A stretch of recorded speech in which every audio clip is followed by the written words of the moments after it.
No matter who you are a fan of, please subscribe to support me. Thank you. Love you all very much.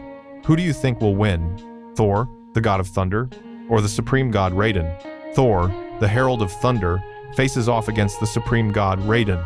Deciding the victor isn't just about comparing raw power, it's a journey into analyzing two powerful figures from completely different frameworks. Even at their fundamental states, both Thor and Raiden stand at the pinnacle of power within their respective universes. Therefore, physical stats like strength or speed are merely reference points.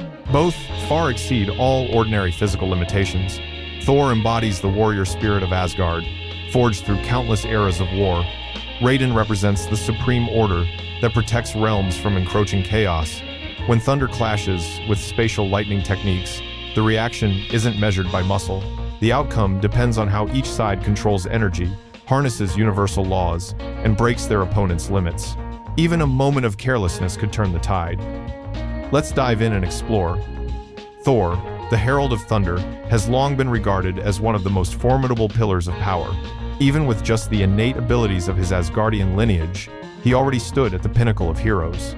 However, when Thor was granted the power cosmic, the very essence of his power immediately transcended into an entirely different dimension. The combination of divine strength and pure cosmic energy transformed Thor into a force capable of shaking the very foundations of reality. In that state, Thor was no longer merely a warrior wielding a thunderous hammer. He became the embodiment of destruction and protection coexisting. This was clearly demonstrated when Thor repeatedly faced the Black Winter alone, a primordial cosmic entity that existed even before the current multiverse was born. The Black Winter served as the ultimate harbinger of doom for all realities, devouring universe after universe until nothing remained. Against such absolute power, Thor still stood firm. His attacks were powerful enough to destroy the Black Winter's tentacles and force the entity to slow down. In a brief 14-second moment, Thor held back cosmic annihilation with his will and power that transcended all norms. That very period allowed Galactus to absorb energy from the planet Cryo and turn the tide. Thor's actions not only demonstrated pure strength, but also highlighted his role as a god, fighting for the survival of the entire multiverse. What astonished the entire universe was the moment Thor unleashed his God Blast, directly wounding the Black Winter. That attack not only pierced through the ancient form of the destructive entity, but also completely halted its overwhelming assault, causing the Black Winter to bleed for the very first time. In the final confrontation, Thor pushed himself to the ultimate limit of sacrifice. He absorbed the entirety of the power cosmic from Galactus, accepting a power source far beyond the capacity of an Asgardian god to contain. Without hesitation, Thor unleashed all that power in an absolutely destructive explosion. The blast was powerful enough to obliterate the Black Winter and permanently end its mission of devastating decaying realities. At the peak of his power, Thor, the Herald of Thunder, voluntarily relinquishing the power cosmic after achieving it, propelled him far beyond the conventional concept of victory.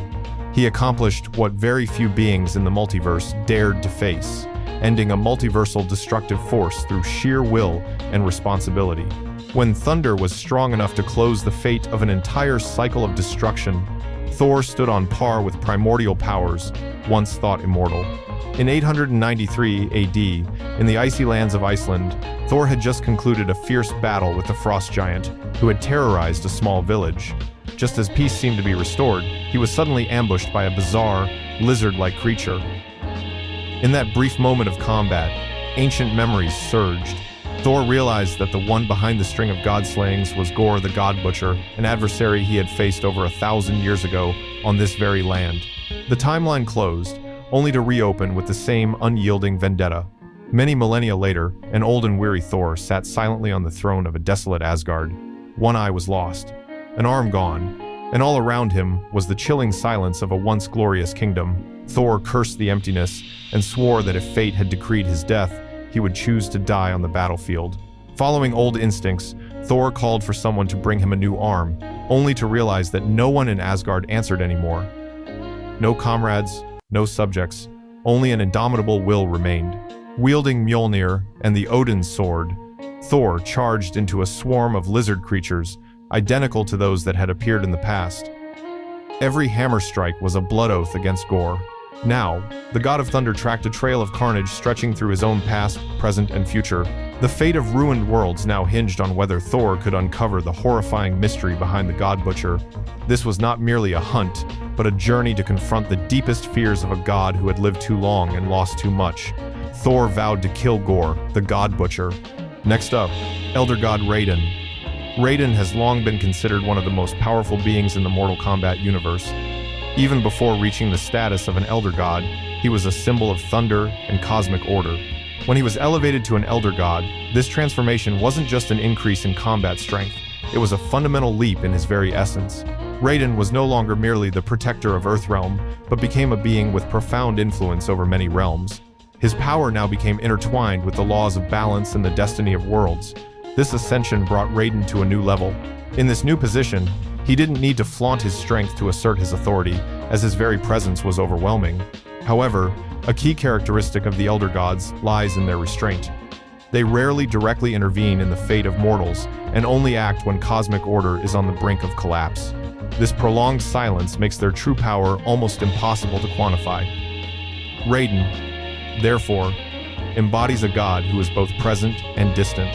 He observes the realms in silence, making judgments only when all other options have been exhausted. His strength isn't just in thunder or battle, but also in his authority to intervene at critical junctures of the universe.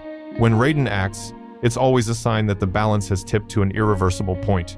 His limits become blurred yet full of majesty. Determining the true power of an Elder God like Raiden is always a complex problem because, even within Mortal Kombat's mythology, Elder Gods rarely display their full capabilities. However, there is a method of assessment, placing Raiden in direct relation to Shinnok and Cetrion, two Elder Gods clearly established within the universe's power structure.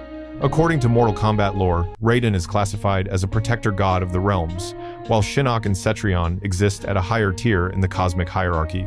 Therefore, if a god like Raiden can still exert profound influence, impacting the destiny of realms and possessing the strength to confront or contain cosmic-level threats, there's no logical basis to suggest that the Elder Gods above him are weaker or less comprehensive.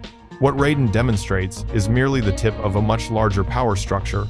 Elder Gods don't need to appear frequently to assert their power. Their very position serves as proof. As one of the most consistently appearing and central figures in Mortal Kombat, Raiden boasts one of the most impressive track records in the entire series. His performance in battles clearly reflects a power level far exceeding normal standards. Raiden once unleashed attacks powerful enough to injure Onaga when the creature was enhanced by Kamidogu, artifacts possessing the power to shake realms.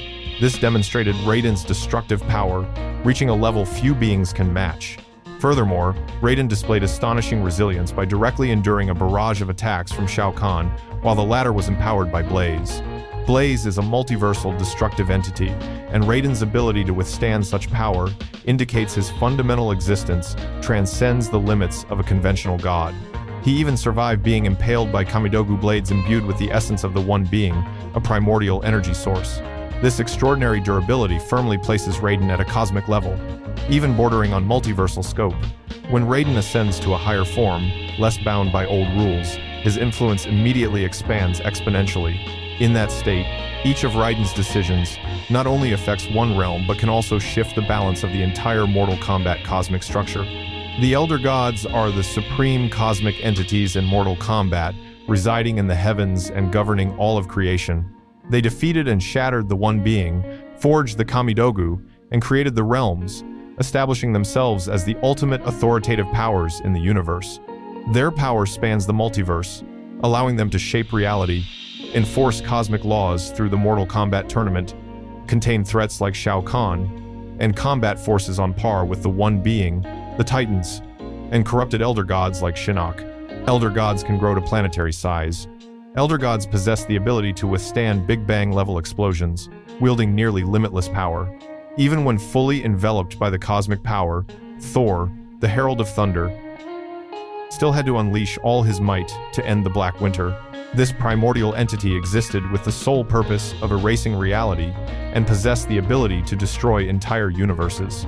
Thor's victory, therefore, wasn't a result of an overwhelming advantage from the start, but rather an achievement reached at his absolute limit, where he accepted sacrificing everything to overcome a complete, cosmic-level entity. This shows that Thor reached the absolute peak of his power in that decisive moment. Raiden, on the other hand, has demonstrated cosmic-level achievements even without reaching his highest ascended state. Throughout Mortal Kombat's history, gods and elder gods have constantly faced attacks powerful enough to wipe out entire universes, yet they have persisted. The elder gods are portrayed as entities with durability and power, far exceeding purely cosmic-level threats. Purely in terms of physical strength, Thor clearly has the upper hand against Raiden. Mortal Kombat's nature focuses on direct combat and action, while Thor comes from a comic book world where powers are pushed to their absolute maximum scale.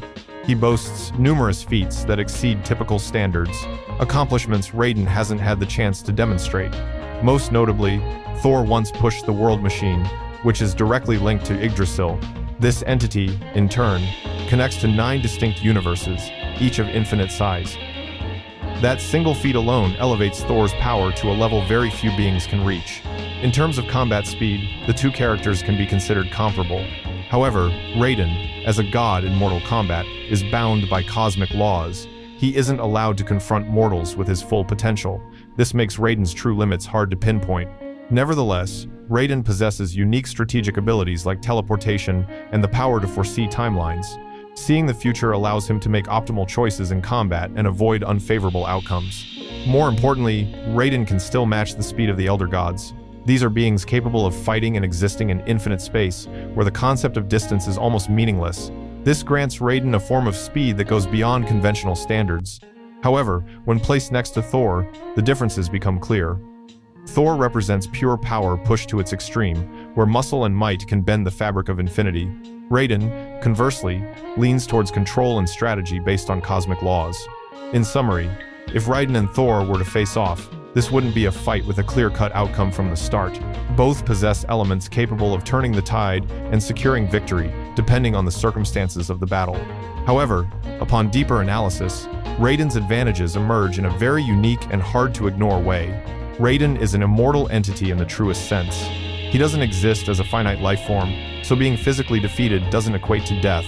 No matter how many divine-powered attacks Thor unleashes, Raiden can still persist and re-establish his fighting state. Furthermore, Raiden's reaction speed isn't just from his power, but also bolstered by his ability to see into the future.